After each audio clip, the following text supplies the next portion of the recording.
Bonjour, dans cette petite vidéo, nous allons discuter de la périodicité de l'électronégativité et de l'énergie d'ionisation, qui sont deux autres propriétés des atomes. Commençons avec l'électronégativité. Qu'est-ce que c'est l'électronégativité? Eh bien, c'est tout simplement la capacité d'un élément à attirer ou voler les électrons des autres éléments. Donc, autrement dit, un atome qui a une grande électronégativité, ça va être un atome qui va être un bon voleur. Ça va être facile pour lui d'aller arracher les électrons des autres. Attention, les éléments qui font partie de la huitième famille, soit celle des gaz inertes, n'ont aucune électronégativité.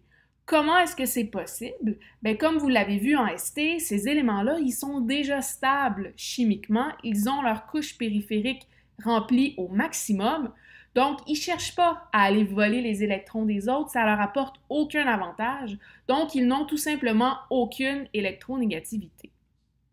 Comment varie l'électronégativité dans une période? Alors, on va regarder notre tableau périodique comme ça ici, et je vais encore une fois prendre la deuxième période.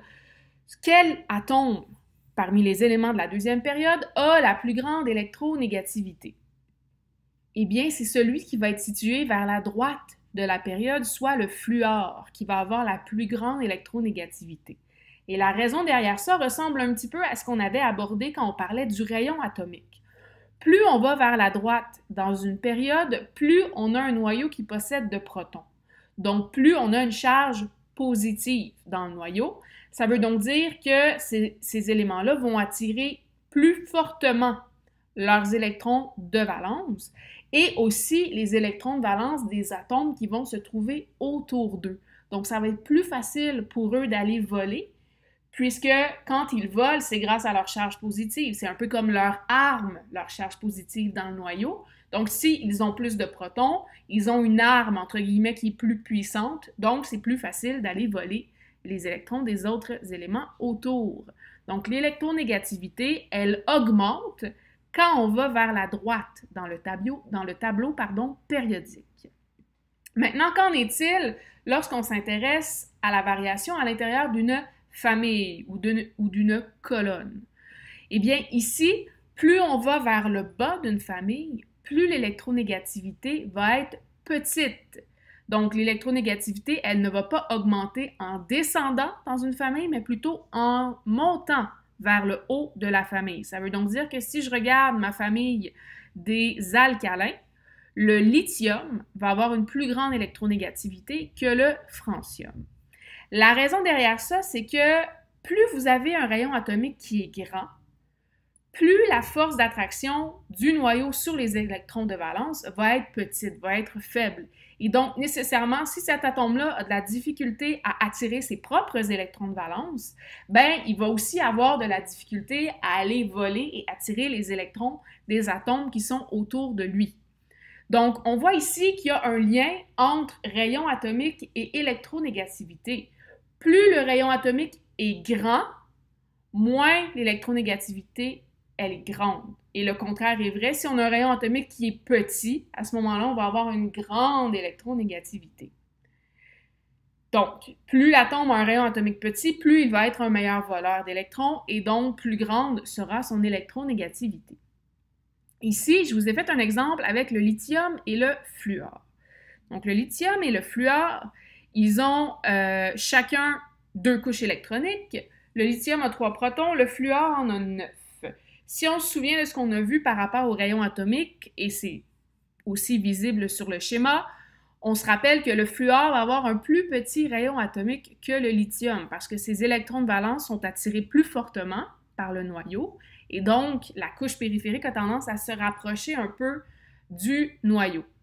Donc, si je compare la distance entre le noyau de mon atome de lithium et les électrons de valence du fluor, comme c'est marqué ici en bleu, avec la distance entre le noyau du fluor et les électrons de valence du lithium, je me rends compte que la distance entre le fluor et les électrons du lithium, elle est plus petite parce que le rayon atomique du fluor est plus petit.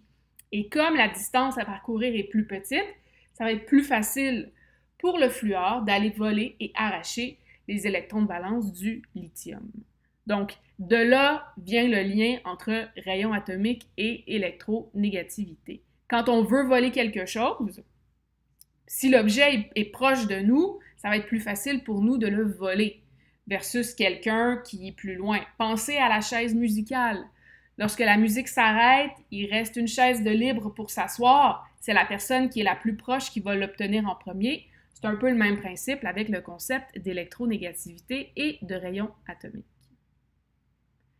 Donc, comme je l'expliquais ici, il y a une plus petite distance entre le noyau du fluor et les électrons de valence du lithium, et donc le fluor va être le meilleur voleur, et c'est lui qui va avoir la plus grande électronégativité. Donc, comme on l'a dit tantôt, le rayon atomique augmente lorsqu'on monte dans le haut d'une famille, parce que les éléments ont un rayon atomique qui est plus petit, donc ils seront de meilleurs voleurs. Donc ici, on a un résumé de la variation de l'électronégativité. On voit que ça augmente en montant dans une famille et ça augmente en allant vers la droite dans une période. Si vous superposez à ça les variations du rayon atomique dans le tableau périodique, vous allez voir que c'est l'inverse. Souvenez que le rayon atomique, il va diminuer quand on monte vers le haut et il va diminuer quand on va vers la droite. Donc, on voit que c'est l'inverse de l'électronégativité. On a ici une autre fois un graphique. Donc, sur l'axe des Y, on a les valeurs d'électronégativité. Sur l'axe des X, on a le numéro atomique et on observe bien les tendances qu'on vient de voir ensemble. Donc, par exemple, le lithium, beryllium et compagnie, ça c'est la deuxième période. On voit que plus on va vers la droite, plus le numéro atomique augmente, plus l'électronégativité augmente aussi en atteignant son maximum avec le fluor. Et ensuite, quand je change de période, je m'en vais sur la troisième période, quatrième période, cinquième période, on voit que l'électronégativité, elle diminue très légèrement, mais elle diminue quand même. Donc, ça nous montre ces tendances-là qu'on a observées au niveau de l'électronégativité dans le tableau périodique. Passons maintenant à l'énergie d'ionisation. Qu'est-ce que c'est l'énergie d'ionisation? Ça correspond à l'énergie que doit fournir un autre atome pour réussir à voler un électron à un élément. Donc, plus l'énergie d'ionisation d'un élément elle est grande, plus ça va être difficile pour un autre atome de venir lui arracher un électron. Donc, moi, parfois, je fais le parallèle. Un atome qui a une grande énergie d'ionisation, c'est un atome qui est capable de bien se défendre contre les voleurs, de bien se protéger contre les atomes qui vont vouloir lui arracher des électrons de valence. Comment l'énergie d'ionisation varie-t-elle dans une période? Vous allez voir, c'est la même chose que pour l'électronégativité. Donc, si on prend la deuxième période, plus on va vers la droite, plus les atomes ont de protons, donc plus ils ont un noyau positif. Ils vont donc attirer plus fortement leurs électrons et ça va donc être plus difficile pour un autre atome de venir leur arracher.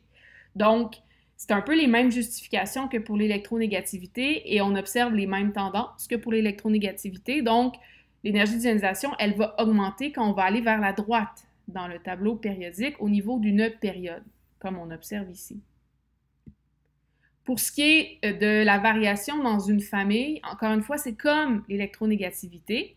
Ça va augmenter en allant vers le haut. Donc, plus on va vers le bas du tableau périodique dans une famille, plus le rayon atomique va être grand, donc plus la force d'attraction du noyau sur ses électrons de valence va être faible, et donc il sera plus facile pour un autre atome de venir lui arracher ses électrons. Donc l'influence du noyau sur les électrons de valence, comme ils sont plus loin, elle est plus faible, donc c'est facile pour un autre atome de venir lui voler. Donc l'énergie d'ionisation va augmenter en montant à l'intérieur d'une famille. Et on a ici donc le résumé. Ça augmente en allant vers la droite et ça augmente en allant vers le haut, qui sont exactement les mêmes tendances que l'électronégativité.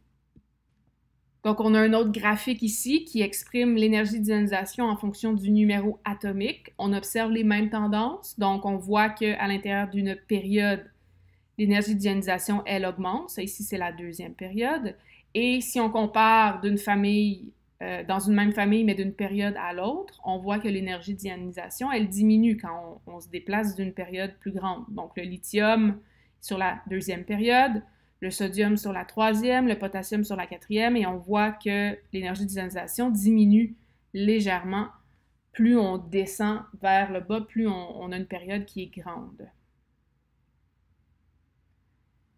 Un élément qui a une grande électronégativité aura aussi une grande énergie d'ionisation et vice-versa. Ça fait du sens, bien sûr, parce qu'un élément qui est un bon voleur, ça veut dire qu'il y a un noyau qui est fortement positif. Et donc, non seulement il est capable d'attirer les électrons des autres, mais il est capable aussi de protéger ses propres électrons de valence et de les attirer fortement. Donc, quelqu'un qui est un bon voleur, c'est quelqu'un qui protège bien aussi ses électrons de valence.